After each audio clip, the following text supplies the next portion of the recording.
am not an early riser. I cannot wake up early at all. My whole day Mm-hmm. will kind of be ruined if I wake up early. So I can Okay. stay up late, maybe 12 or 1 o'clock, but I cannot wake up early. You can't wake up early. Okay. So you've been like that from the time, or you changed it? How did that go? Yes, I think I've been like that. Maybe in your childhood, you don't even realize what is happening with you, right? You don't realize. But during my exams, I used to wake up early. But during my graduation, I would study late, Okay. 1, 2 o'clock. But I don't Mm-hmm. believe in getting up early and studying. My parents would always say, you sleep now, wake up in the morning and study, you retain better. So that's always a good, Yes. better practice. But waking up Yes. early has never been my thing. And also, I would be stressed. What if I do not wake up in the morning and Yeah, I that am is. not able to complete my studies? So better Mhm. finish and sleep. Yes, that is also there. But I think I'm the opposite. I like to wake up early in the morning and do my studies. I couldn't, stay late. That was not my cup of tea. Mhm. Have you always been like this? I think so. I think I was maybe it's the routine that you've been following from your child. And my mom was pretty much adamant on that. You should sleep early and then rise early. So I think it was like a tradition. But none of my siblings do that. They are all night owls. But for me, I'm still an early bird sometimes. Mm. But even if I sleep, I think I can go maximum. Nowadays, I can go maximum to 7:30, not beyond that. Oh, okay. Maybe if I've had a rough night or if I've had some traveling and all that, I would sleep till 9:30, 10 max. Then also not beyond that. There was a time when I used to sleep till 11:30, 12. Your routines keep on changing, right? So when I'm Yes. in college, it's like that. When you have exams, when you have holidays, you tend to sleep till afternoon. But now I think I'm just getting onto track, trying to make this my routine so that I get used to it in the long run. Yes, but the routines keep changing as and how, like after having kids, it's totally roller coaster. You do not have anything called a routine, no sleep Exactly. time, no wake up time. So that is majorly going to affect your sleep cycle. Yes, that is also there because my mom-in-law, I just got married recently, so I don't have a child yet. So my mom-in-law says, "Why do you want to wake up so early? Just sleep off. This is not going to be there after a few years. You're going to get fed up, so better you get good sleep right now." I'm like, "Yeah, but I'm not able to sleep. What will I do if I'm not able to sleep?" She always tells that. She also comes with me to the gym. She's like, just sleep for some more time. Aram se you go to the gym. Why are you stressing it out? I'm like, I'm not stressing it out. This is just how I am. So yeah. Wow, you're so lucky. Like not all mother-in-laws are like that. Yes, touch wood. I think I'm lucky in a lot of cases. Like maybe it's the upcoming generation which is changing, but I feel things have changed in case of me because I was very scared to get married because of the whole mother-in-law, in-law scenes, which is pretty rough. That's what I've been seeing and hearing all throughout my life, especially as a girl, as a woman. It tends to be or it gets very tough when you get married. You're no more in your house, you're no more in your comfort zone. You have to like adhere to a lot of things that's happening in your husband's place. But I think it was very different for me, maybe because I expected worse. I got really good. I don't know, my in-laws are really loving. I mean, they just let me go. They be like, go off, this is the time you can enjoy. Once you have a kid, you're not going to get that. So he's like, go off. I'm like, yeah. Okay, so now I'm traveling a lot. I'm traveling a lot now. Really, you should. Whatever is there in your bucket list, just fulfill all of that before a kid Yes. comes into your life. Exactly, exactly. My husband's also like that. So like this is the only time you can get it, so go away. You can do whatever you want and come back whenever. So I'm just trying. Most of my friends are not yet married. They're still Oh, looking out for guys. So they're all single, enjoying everything. And when I see all that, it'll be like even I want to go. It's like, go, who's stopping you? Go off. yes. Like, yeah, okay. I'll go off.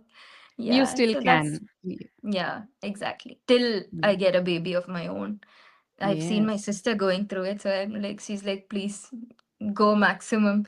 There is an end to everything, so that will be the end for us if we get, if you bear a child. So yeah. Even in that case, it is a blessing to have an elder sibling, or especially a girl.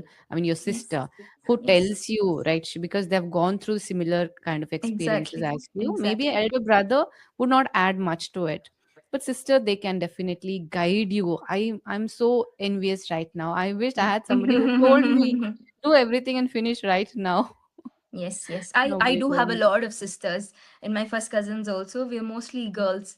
So they are like way elder to me. I'm like the second youngest one. So all of them before me have already gotten married.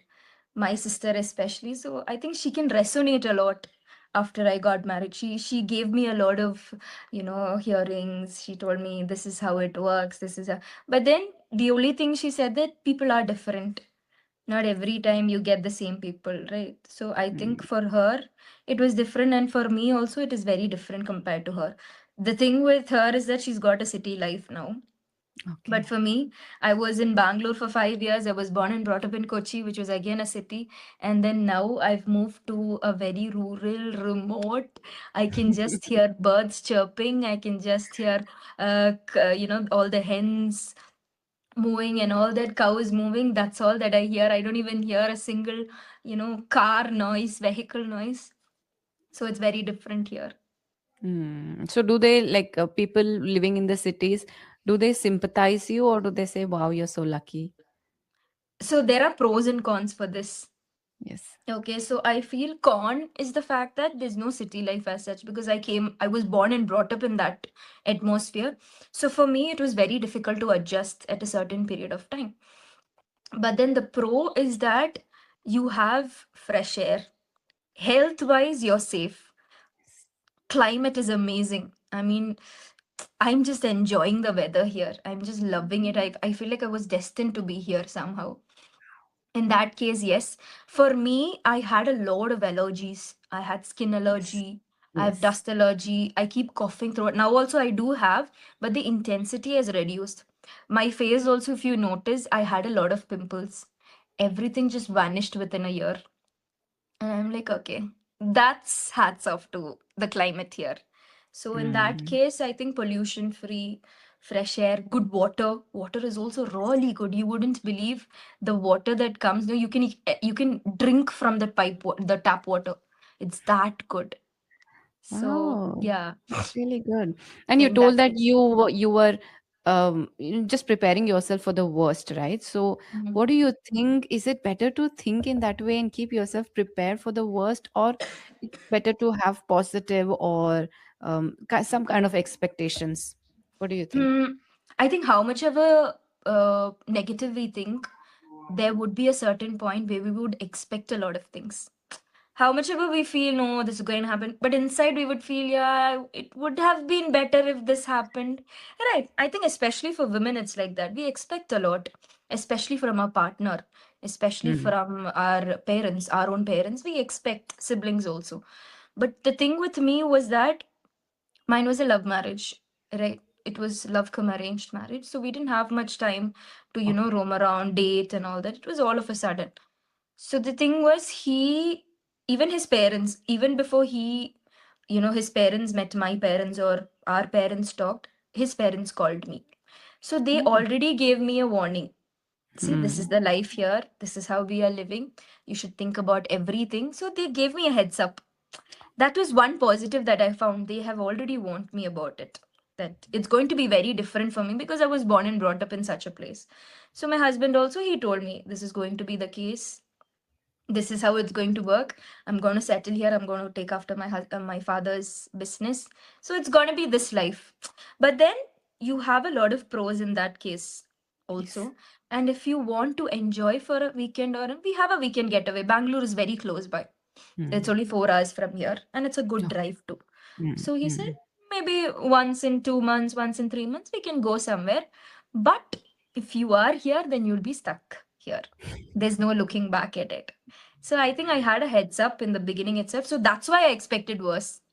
Not Mm. because, see, if someone didn't tell me about the place, I wouldn't know about the place because I've never been to that place. It's Yes. because Yes. they gave me a heads up. I was expecting that much. But there are things that I expected a lot from my husband. Mm. And I would never say that he's not gone out of my expectation or anything. There are ups and downs in every relationships. It's all about staying together and working it out. That's what I feel. True. But when you look at other girls of your family who have had arranged marriages, what do you think? Like, what's the difference? And are you still like, it's always better to have a love marriage? What do you think?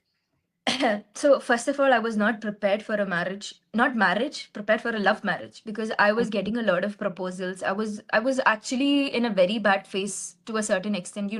When girls turn 23, they start getting a lot of proposals, Yes. Even especially before in that. South India. Yeah, especially in South and even North India, it is still there. But I feel it just starts. They start giving you hints. Okay, you should get prepared. But my parents were very different from that. They said, finish off your studies, then decide, take time Mm. with the person, and then go. But then, still, when you become 24, then your relative starts involving. It's like, she's 24, why is she not getting married? Aren't you looking out for guys? All those things. They literally brainwash your parents like anything. Yes. So then I started getting proposals. I started meeting. I got fed up. That phase is really bad. In that case, I would tell any girl to go for love marriage, no matter what. Please don't go for it, because it's a lot of process. In love marriage, it's all about understanding each other, and you just have to convince your parents Mm. that this is how it is. But you have to look in for a lot of things when you are doing a love marriage. Arranged Yes. marriage, family wise, it is all set. But between you both, that's what you have to look for. I think everything has pros and cons. Comparing to my sisters who got arranged marriage, there are very less people who went through an arranged marriage. My Oh. elder sister, hers was a love marriage, hers was an interreligion marriage. So you can Oh. understand how open minded my parents are. So yeah, it was all set. So for them also, you see, like that, even if it's a love marriage, everything has its pros and cons. Yes, So it's all yes. about just accepting it. Again, another reason to believe that you're so lucky to have such understanding parents who are like pretty okay, like whatever your decision, it's our decision. That's really Yes, wonderful. yes. That's what they've always told about. See, there are certain points. We are three girls. Okay, I have an elder sister, I have a younger sister. So Oh, obviously, my parents would have a lot of tension inside. Three girls, this, that. So I think to a certain age, I think when till I turned 18 or 19, we had a lot of restrictions inside house. We were not supposed to go out after 6 o'clock. This was it. But then at that time, you get very irritated. Everybody's going out. Why am I not allowed? This, that, that. There were a lot of arguments at that time. But then looking back, when I went for my college, when I did my masters, I understood what kind of tension they would have or what they would go through when, especially when they have three girls. So now when I look back, I feel, yeah, at that time I didn't understand, but now my sister also tells after she gave birth to a baby, she understands the mhm. importance of caring and why that restriction was there.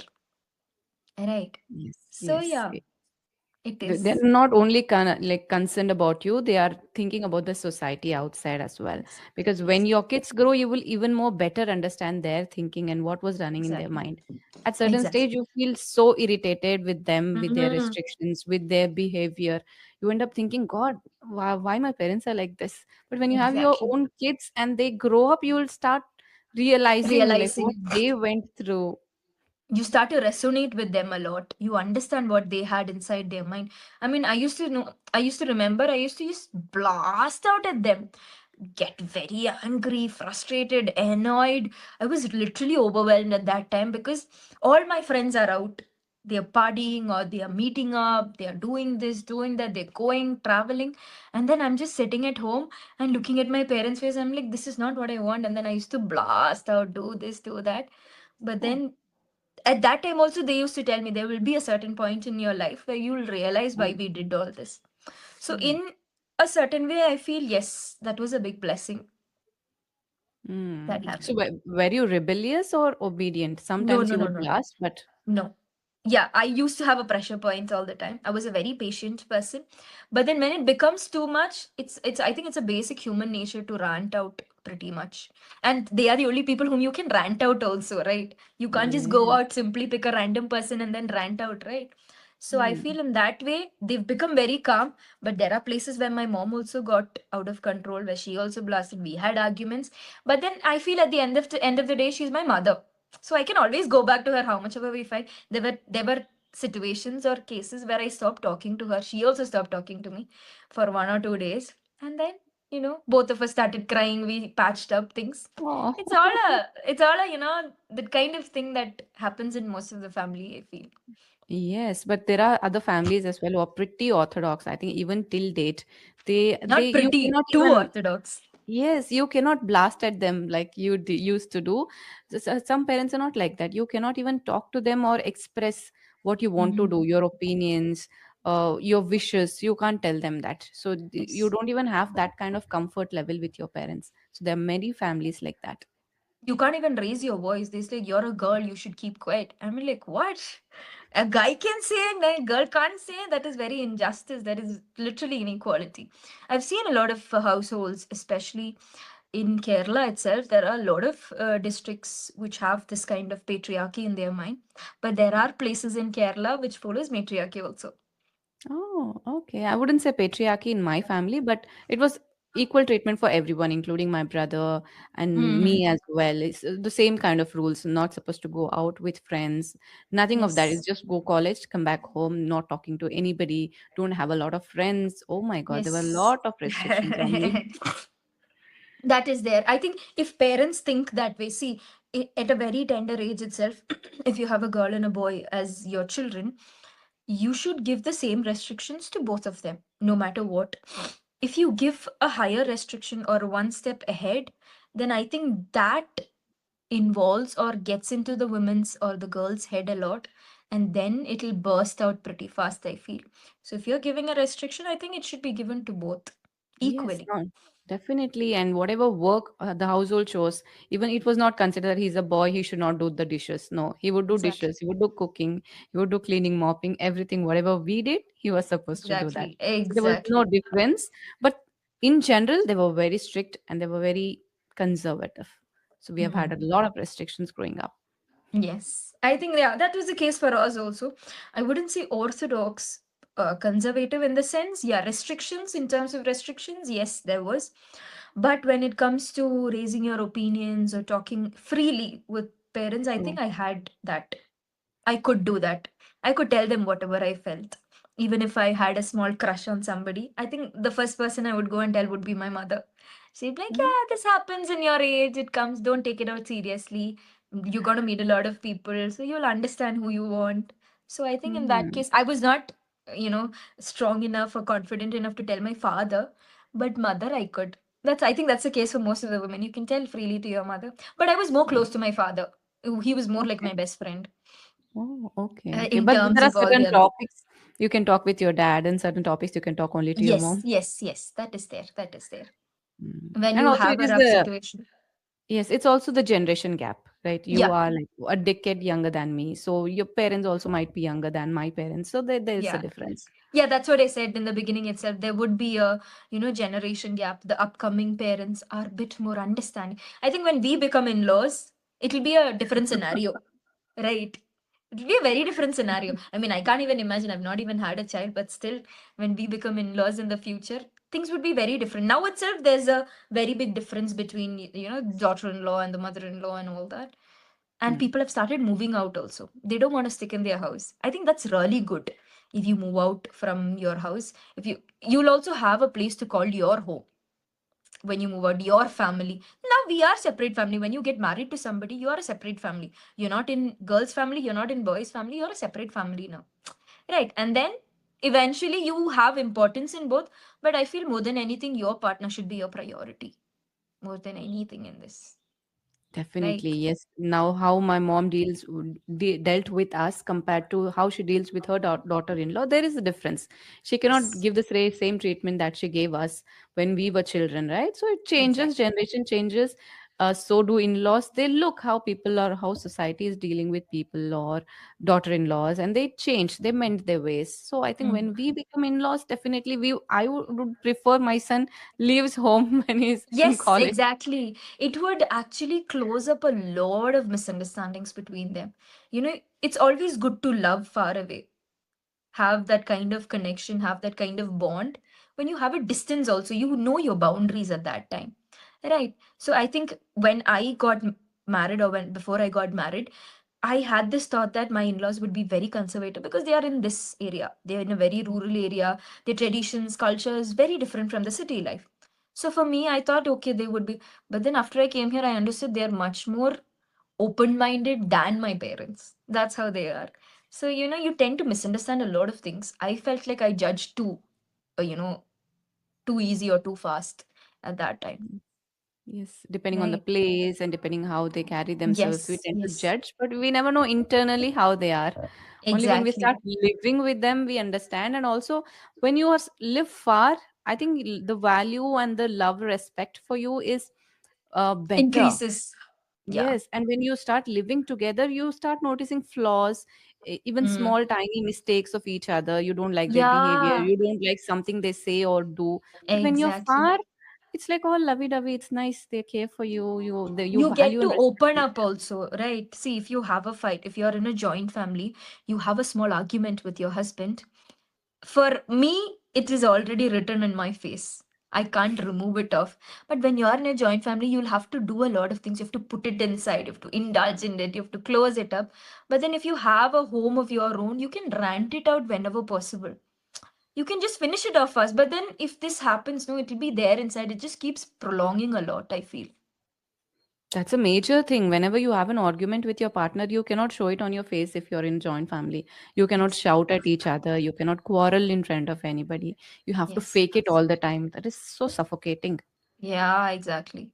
It gets into anybody's head at that time, right? Mm, Yes. does Oh it my does. God, the time went away so fast. I didn't realize it. I was having a wonderful conversation with you. Okay, so I think I have a next class in line. Right. So I'll No get back to you problem. soon. Thank you so Okay. much. It was indeed a meaningful conversation. I'll hope to catch with you later. Till then, take care. Definitely. We'll talk Bye. again. Take care. Have a good day. Bye bye. Bye.